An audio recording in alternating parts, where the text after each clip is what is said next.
അടുത്തേക്ക് വിളിച്ചു നോക്കാം. ഏയ് സുന്ദരി, നീ അടുത്തേക്ക് വരൂ.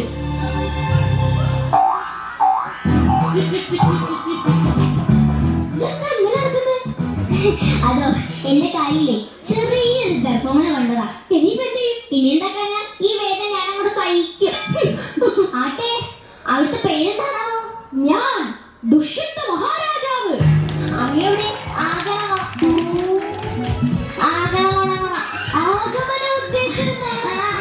അത് തന്നെ. അതെന്താ ചോദിച്ചേ?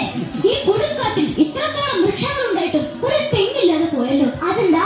അങ്ങനെയാണെങ്കിൽ നാക്കിന്റെ കുരുക്കം കഴിയില്ലേ? താങ്കൾ എന്തിനാ അങ്ങോട്ട് വന്നത്? ഞാൻ ഇവിടെ വേട്ടയ്ക്ക് വന്നതാണ്. ആ ബെസ്റ്റ്.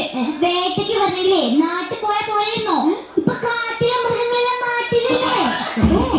എന്നെക്കാളും അറിയോ? എന്താണ് കുമാരി നിന്റെ പേര്? കുമാരിയോ? കുമാരിയേ, കുമാരിയെ നിങ്ങൾ തന്നെ. ഞാനാണോ? ഞാൻ കുമാരിയല്ല, ഞാൻ കണ്ണംകുളത്ത് കണ്ണകുളത്തോ? കണ്ണമാഷിയുടെ മൂത്ത പുത്രി ശകുന്തള. ഇതെന്താണ് ഇങ്ങനെ നിൽക്കുന്നത്? ഇതാണ് എന്റെ ഐഡന്റിറ്റി. ഇങ്ങനെ നിന്നില്ലെങ്കിലേ ഞാൻ ശകുന്തളയാണെന്ന് എനിക്ക് തന്നെ മറന്നു പോകും. ഈ കാട്ടിൽ ആരുമില്ലേ?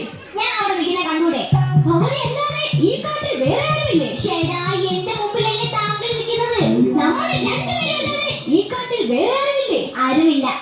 അപ്പോൾ ഈ കാട്ടിൽ ഒറ്റയ്ക്കിരുന്ന് ഭവതിക്ക് ബോറടിക്കില്ലേ?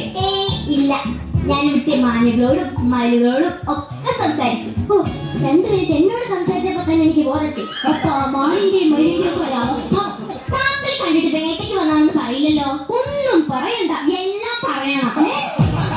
ഞാൻ രാത്രി വാള് വെച്ച് ഉറങ്ങിപ്പോയി. ഓ, അപ്പൊ നല്ല കീറല്ലേ? അതല്ല, വാള് വെച്ച് ഉറങ്ങിപ്പോയി. പിറ്റേ ദിവസം എടുക്കാനും മറന്നു. ആ, അപ്പൊ മറവിൽ അസുഖമുണ്ടല്ലേ?